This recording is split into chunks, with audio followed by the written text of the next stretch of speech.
Taylor, you want to start right at 11? We'll start right at 11. Just take it away once it hits 11. Okay. I'm probably going to be better.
Good morning. Welcome to our Veterans Day ceremony. Please stand for the presentation of the colors by the Purdue University Tri-Service Color Guard.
Please remain standing and join us in the Pledge of Allegiance and the playing of the national anthem.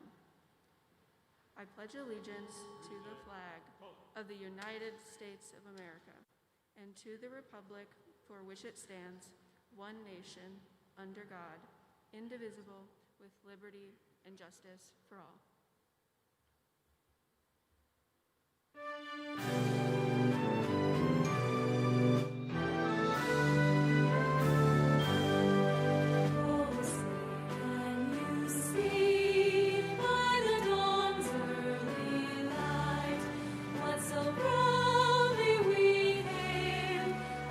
Twilight's last gleaming, whose was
Good morning.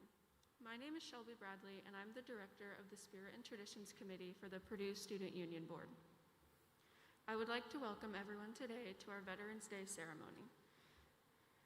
Today, we take a time to remember and thank all of the noble men and women who have fought for our freedom. In fact, the Purdue Memorial Union, where we are gathered here today, stands as a memorial to all Purdue men and women who have served our country. Around the country today at this time, we are joined by many others in remembering those who have served. On the one-year anniversary of the end of World War I, on November 11, 1919, President Wilson declared the first Armistice Day, a day to commemorate the armistice signed to end the war on the Western Front. 2 years later, internment ceremonies at the Tomb of the Unknown Soldier were first held in Washington, D.C. And in 1938, a congressional act made November 11th each year a legal holiday, as quoted to be a day to be dedicated to the cause of the world. In 1954, President Eisenhower signed a bill proclaiming November 11th as Veterans Day, broadening the purpose of the day to honor all of those who have served in all wars. As we reflect on the service of our veterans, please enjoy some special patriotic selections. You may be seated.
Dr. Zane Reif, the director of the Purdue Memorial Union, will be speaking about Veterans Day in the Union.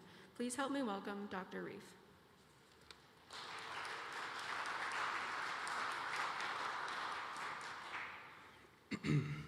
Good morning, friends. I'm very honored to be here today and have the opportunity to share a few comments with you. First off, I would like to express my appreciation to the Veteran Success Center and the Purdue Student Union Board for continuing this tradition of honoring our country's veterans in these trying times. We owe a great deal of gratitude to our military and the veterans associated with each branch.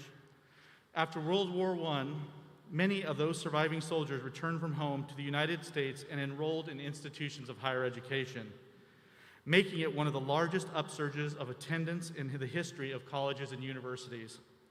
It is because of this growth, campus administrators had to take a long look at how they delivered the curriculum and the facilities they offered.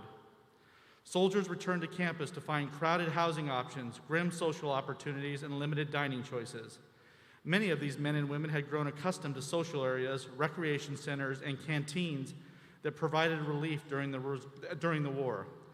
As a result of those communal experiences abroad, these men and women came back to the United States looking for their needs to be met in the form of a college union.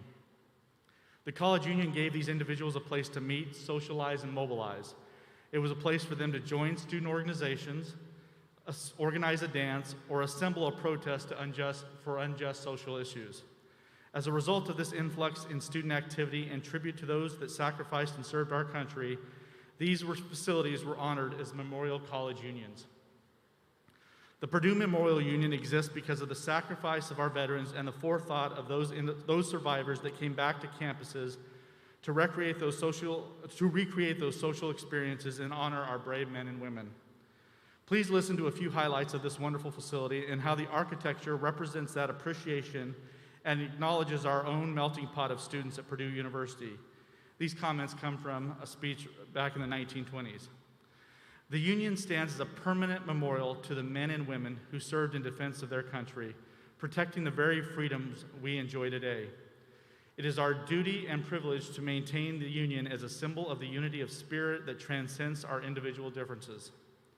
The stained glass windows represent the mixing of students of all races and creeds welcome within its walls. The interior stone arches represent the ruggedness, sincerity, and individualism of these students, and the upswept arches of the windows symbolize the youth and spirit of the PMU. The gold and black cross on the floor of the Great Hall honors the 67 Purdue men who gave their lives for the country during World War I. It has been extended to honor all Purdue University faithful who have lost their lives in service to the United States of America. As you can see, it is a living testament to our United States military, Purdue history, and a part of what makes this country and this event so special. As we begin renovations on parts of the PMU today, we know that one thing will always remain is the commitment to honoring the values and characteristics of our brave men and women in the armed forces. So today, please take the time to say thank you to a veteran and extend an olive branch of peace and prosperity to a stranger. This year, more than ever, we need to remember what a wonderful country we live in and take time to appreciate those individuals that have served in its honor.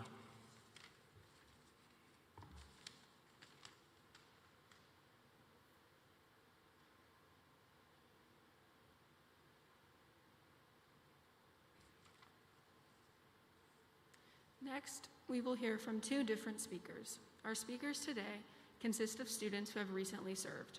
We wanted to look at the continuum across the generations to hear different experiences and a variety of perspectives. Our first speaker today is Jerica Drew. Jerica is a sophomore in aviation management and served 5 years on active duty in the Navy and is currently a Navy reservist. Please help me in welcoming Jerica Drew to the podium.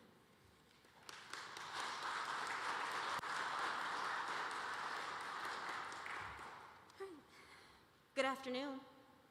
Before I begin, I want to thank the Purdue Student Union Board as well as the Veteran Success Center for putting this ceremony together. As just mentioned, I am Jerica Drew, an aviation management major and unmanned aerial systems minor from Midlothian, Virginia. I don't have a heroic reason for joining the Navy. I was struggling as a young adult to provide for myself and didn't know what path I really wanted to take as far as choosing a career. all I knew for sure, I wanted to get out of Virginia.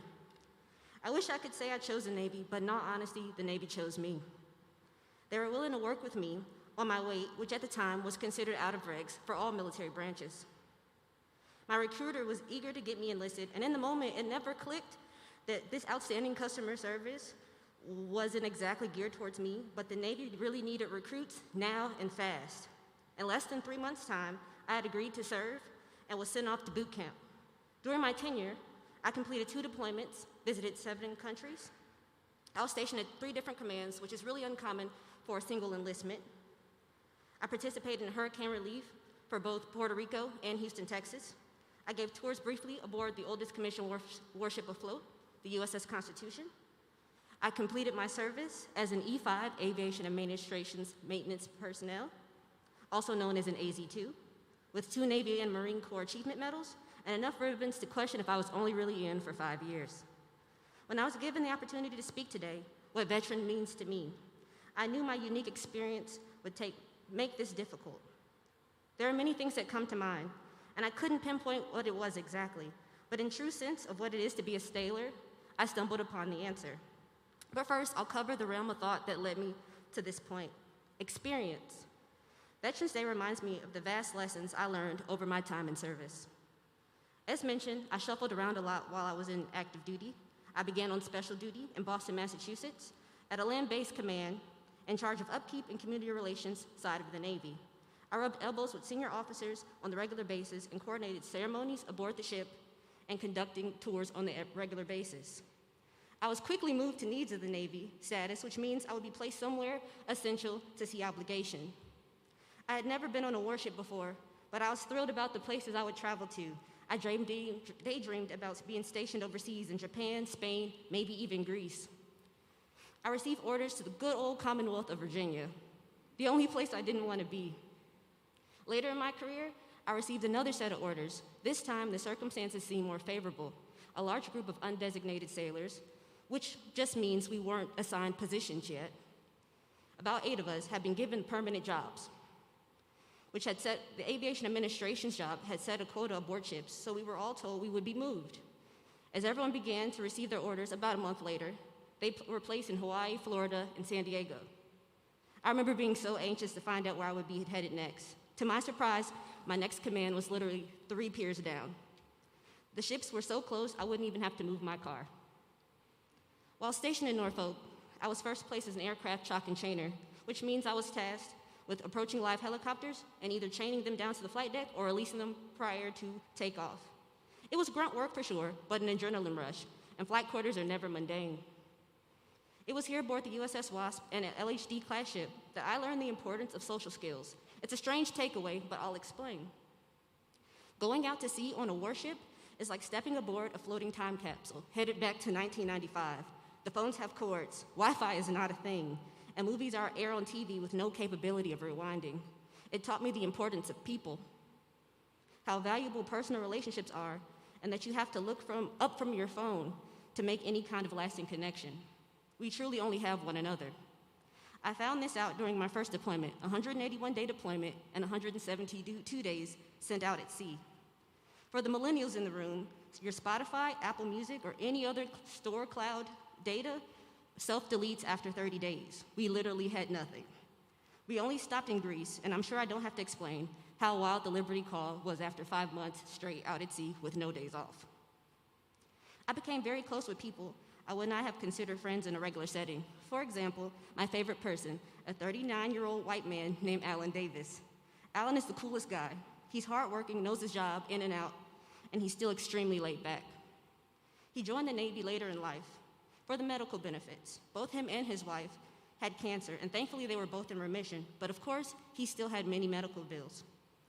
Because of his outlook on life was different than others, he taught me you can take your job seriously, but it's okay to not sweat the little things. A job pays the bills, but you still have to enjoy life. A lesson I would never learn from someone my age. Veterans Day reminds me of the shift in my perspective and the sacrifices made while serving. And I'm not referring to the ultimate sacrifice of your life. I'm only considering the quality of life, time missed spending time with family, and the time spent out to sea. Living conditions are tight and reduced to what is deemed humanly acceptable. I had a coffin rack that opens up upward, and I store all my belongings in a 6-foot by 4-foot space that has a depth of 8 inches.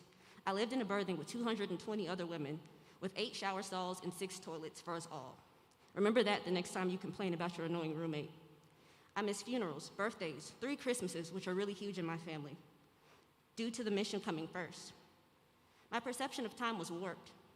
It was as if going out to sea made reality come to a halt.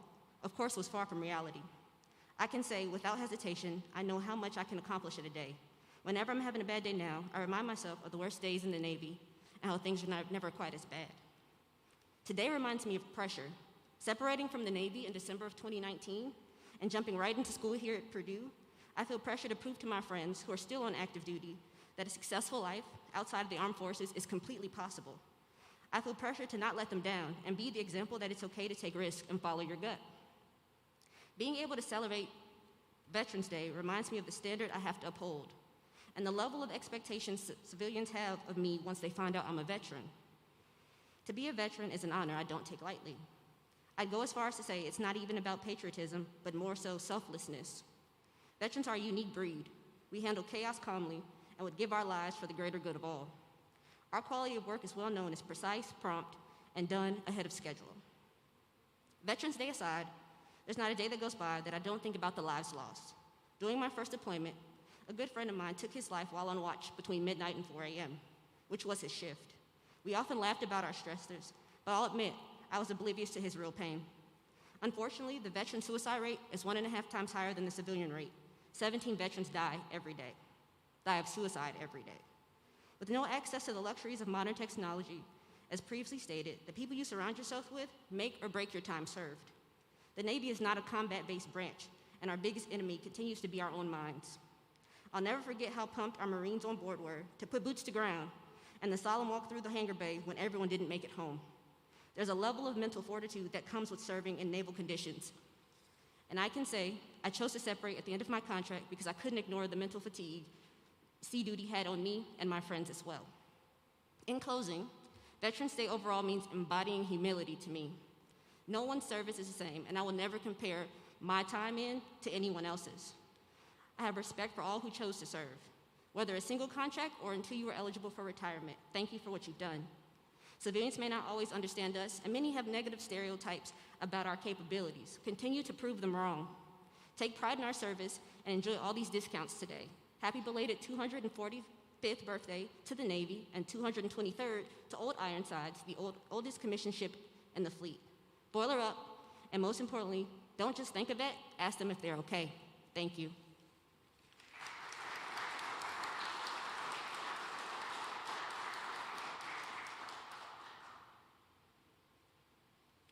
Thank you, Jerica. Our second speaker today is David Narker. David is a former naval officer of 8 years and is currently a graduate student studying for his MBA in engineering. Please give a warm welcome to David.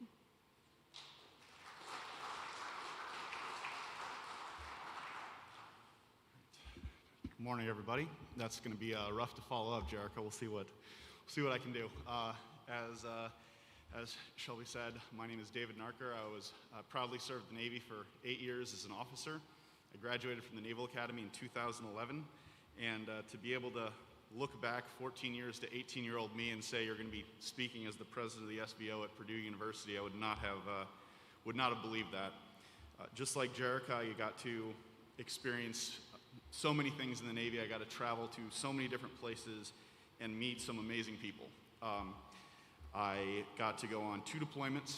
I did 1 deployment in 7th Fleet off the coast of China for 7 months, 1 deployment to the Middle East.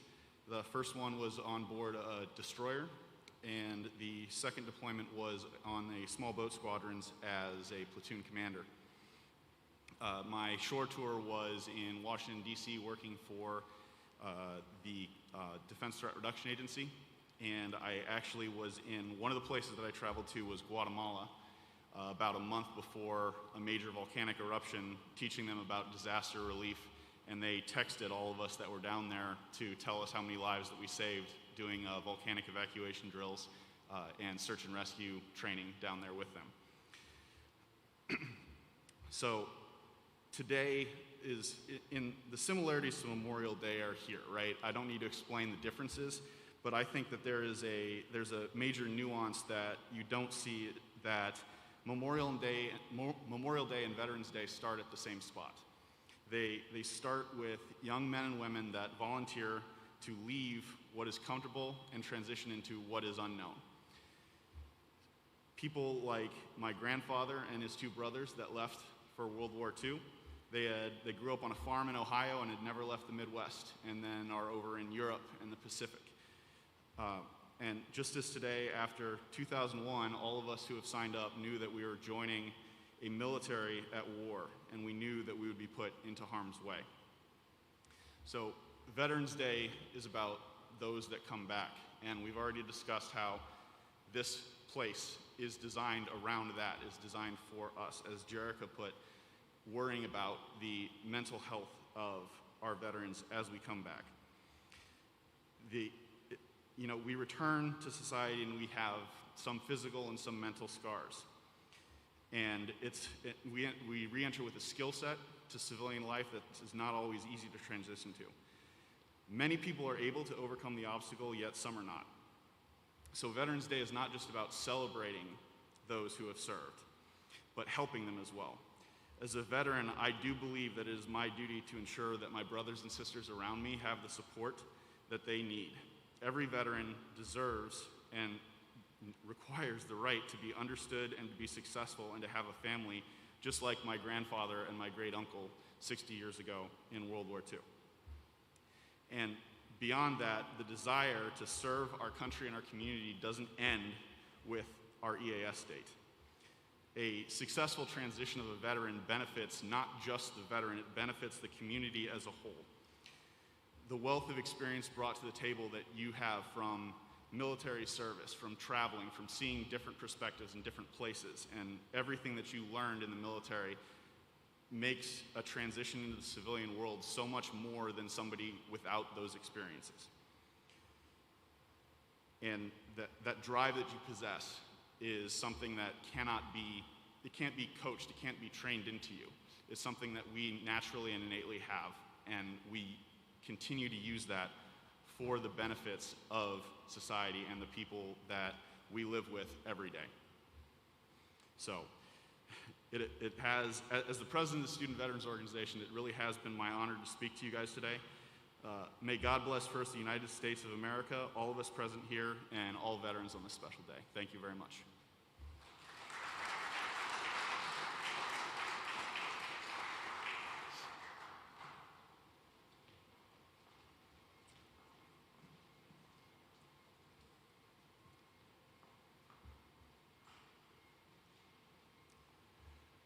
At this time, please join me in recognizing the table of remembrance and all that the table signifies. We have set a table among us tonight for those who are not able to join us, our POWs and MIAs. It displays a single yellow rose in a vase, paying tribute to the continual suffering of their spouses and families. An inverted wine glass symbolizes their inability to toast with us this evening. A plate bearing only a slice of lemon and a pinch of salt symbolizes the tears and bitterness which they endure, perhaps even to this day. A white tablecloth reminds us of the purity of their purpose as American fighting men and women when their nation called. A black napkin for our country's mourning of precious lives lost. A red ribbon for the ever-vigilant fight to guarantee their losses were not in vain, that our nation will remain a land where the government is by the people and for the people, and that the hope of freedom and liberty shall not ever perish from the earth. Their chairs are empty, as they are not here physically, but the signs of their presence and impact are clear.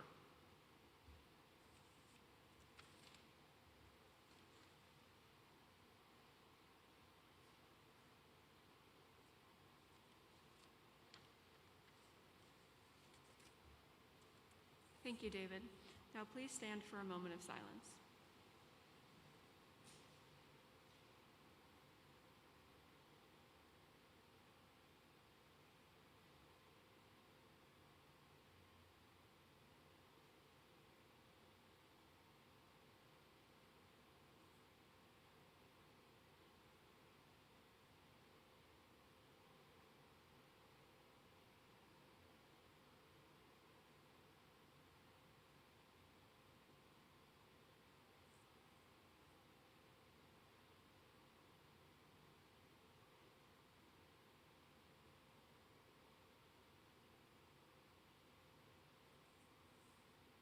Thank you.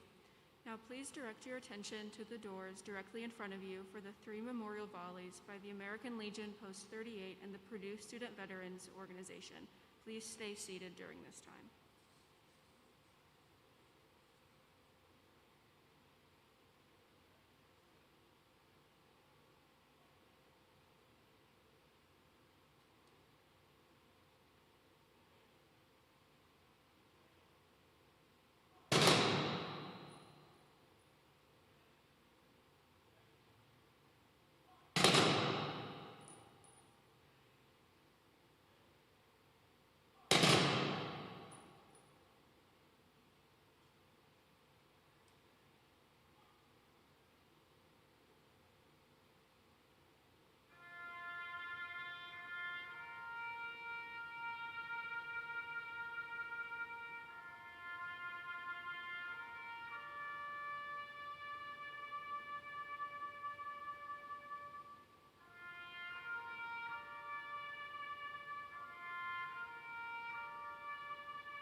John F. Kennedy addressed the American public on Thanksgiving Day of 1963, stating that, as we express our gratitude, we must never forget that the highest appreciation is not to utter words, but to live by them.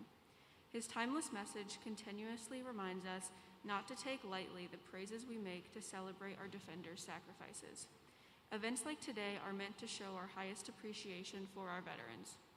Thank you to all of our performers and speakers. This concludes our Veterans Day tribute. You may proceed to room 118 where you can enjoy light refreshments. Thank you for attending today.